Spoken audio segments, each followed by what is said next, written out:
Hi everybody, it's Kris Hicks, Head of Press and Communications at UKIP. I'm joined once again with Carl Benjamin, UKIP member, talking about the issues of the day. I think it's time we talked about the Labour Party. We've been talking a lot about the Tories recently and other parties like the Brexit Party. Let's talk about the Labour Party. I understand there's been a lot of messaging being put out by high-level Labour Party people saying that, they are the party of social justice. They're totally focused now on social justice issues. What does this all mean, Carl? Well, that's a great question. I mean, they can never define it. You can't define what social justice means. Friedrich Hayek spent 20 years trying to define the term. And in the end, he came to the conclusion that justice is an individual concept. There is only justice for the individual, and each individual can have justice delivered, or they can have an injustice impressed on them. But there's no such thing as collective justice, because each individual is different. Their situation is different, and so any mass action taken in that way is likely to either privilege some members of the group who don't need it, or something like that, or affect another group at the expense of this. So when you start taking these sort of mass corrective actions, injustices are perpetuated. So the very question of what social justice is something that Labour should be demanded to define before we go forward. But the reason we brought this up is because Angela Rayner, who's a Labour MP, wrote a piece, I think it was today, in fact, for the New Statesman. Social justice, not merely social mobility, is Labour's priority. Instead of helping a lucky few to escape disadvantage, a Labour government will aim to abolish poverty completely. Now, that's pretty wild, in my opinion. But it does follow the sort of Labour view of, well, if we don't like something, we'll just ban it. Cool. Right. They've got to the point where they think they can now just ban poverty, which, I don't understand exactly how she's going to do that, and she doesn't really tell us exactly, but she does say this: we need radical, transformative solutions to address the inequality that is blighting millions of people's lives. Instead of helping a lucky few to escape disadvantage, a Labour government will aim to abolish poverty completely and create a more equal society, raising the living standards and well-being for all. What do you think? To me, it's just a classic senseless statement by a politician saying, look, we want nice things, the other party wants bad things, don't vote for them, vote for us. Again, there's no particulars there, there's no policy there. That's effectively what it is. And this is classic, Labour Party rhetoric. And there is a subset of the population, indeed quite a big subset of the population, who find this kind of rhetoric very appealing, and they don't actually see through any of it. Not that you can see much on the other side anyway. But no, it's absolutely classic in that. But I think what this confirms to me, the way that the Labour Party has embraced social justice, it's kind of at the same time moved away from traditional kind of left concepts like working class politics, and the relationship between the kind of the indigenous working class of this country and the Labour Party. It was the indigenous working class for the most part that built the Labour Party, that supported it, and it almost seems like they've just not only forgotten them, they don't even want to be associated with them. They're ashamed of... Oh, they're racist. They're like Tommy Robinson. Oh, these knuckle draggers. We'll take their vote, but we don't want to sit in a room with them. They're not coming to our dinner party. Yeah, quite. And that's it exactly. And this is all part and parcel, I think, of an increasingly kind of professionalised political class. Also with the Labour Party, and UKIP has been criticising this for years. The idea you go to the right university, the political university, you then get a job in an office for an MP, move on, and that's the career.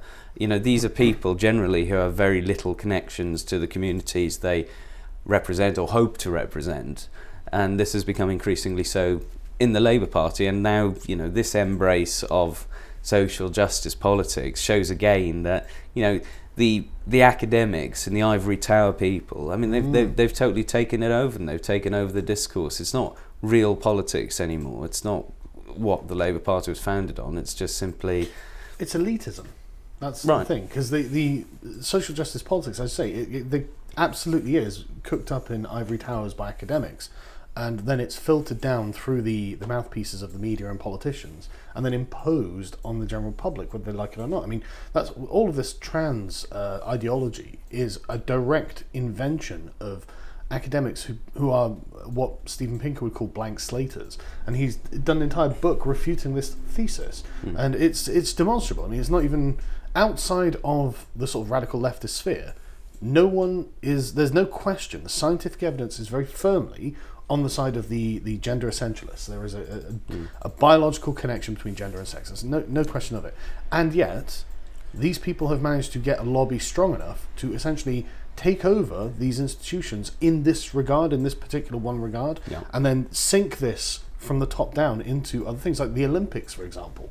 They are accepting transgender male to female converts.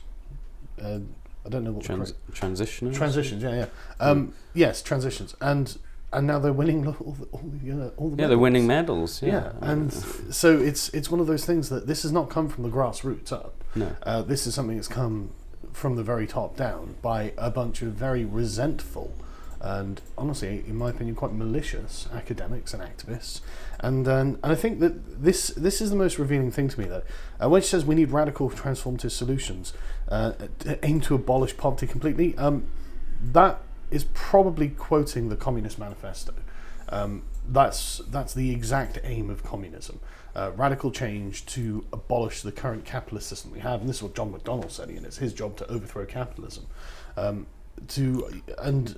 it never works. Like Jeremy Corbyn was praising Venezuela up until like 2017 when it collapsed. Well, it's very interesting. Obviously, you mentioned communism and communist theories. I mean, the whole concept of a blank slate is actually quite fundamental to Maoist teaching.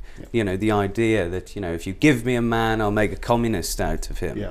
And the idea that human beings are effectively interchangeable, and you can hammer in anything. They're like a blank sheet of paper, and you can write what you like. And this most famously actually happened to the last emperor of China, Pu Yi, who was captured by the Chinese Communist forces, and he was made into Mr. Pu Yi, this regular man, and he died loving the party. It was almost like something out of 1984, but he was an emperor. He became leader of Manchuria, which was a puppet state of Japan, and then after, of course, they lost the war, the Chinese communists captured him, and he was seen as this kind of example of, look, you can take anyone. You can take an emperor who was born into this feudal dynasty, and you can grind him down, and you can make him just a new socialist man.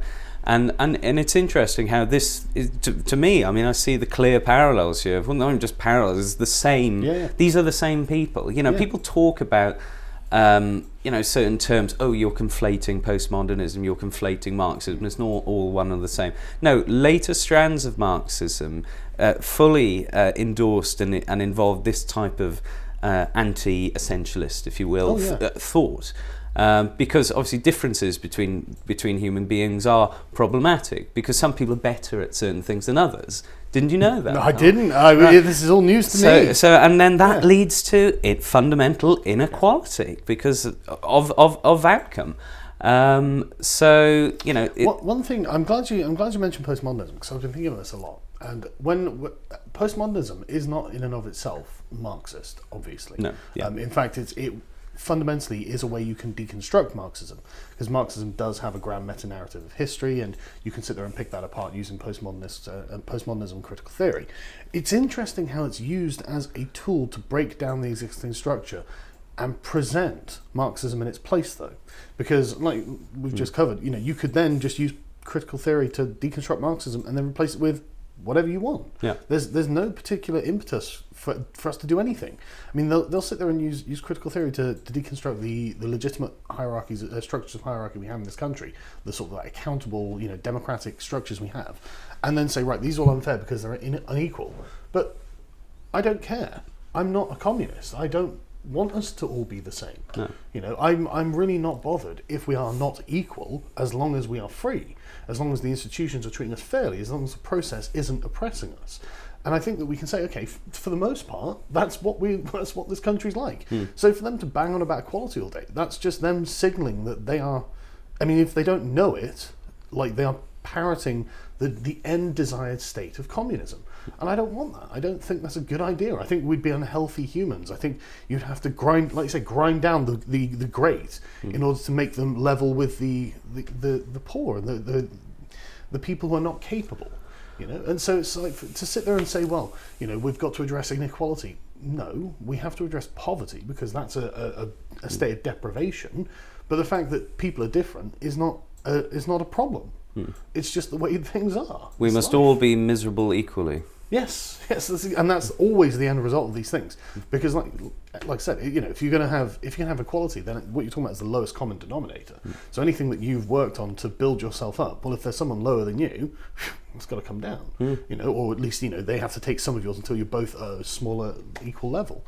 But it's tyrannical. It's openly tyrannical to do this. And this is, you know, one of the major parties in the United Kingdom right now endorsing. They might win the next general election. They might win the next general election. They're endorsing policies that flow from this entire ideology. You know, this is not egging the pudding. This is not overstretching it. These are the facts. They're this open is very about dangerous. it. I mean, John McDonnell, there was the clip of him saying, "I'm a Marxist." He appears on May Day, Labour Day, with pictures of Stalin, Mao, and Lenin. Yeah. I mean, there are pictures of him on the internet. We'll probably use like one of those pictures as the cover of this, the thumbnail image of this video, so people will have seen it in advance. You know, Stalin, Mao, and Lenin. It's like John McDonnell. I want to overthrow capitalism. I'm a Marxist. And then she sat there going, "We need social justice. We need to, you know, inequality is the problem." It's like the Labour Party is now a communist party, and the Communist Party of Britain don't even field candidates. They just say vote Labour. Right, yeah, because what's the point? Yeah. We've taken it over. Exactly, they're doing exactly what they want. Yeah.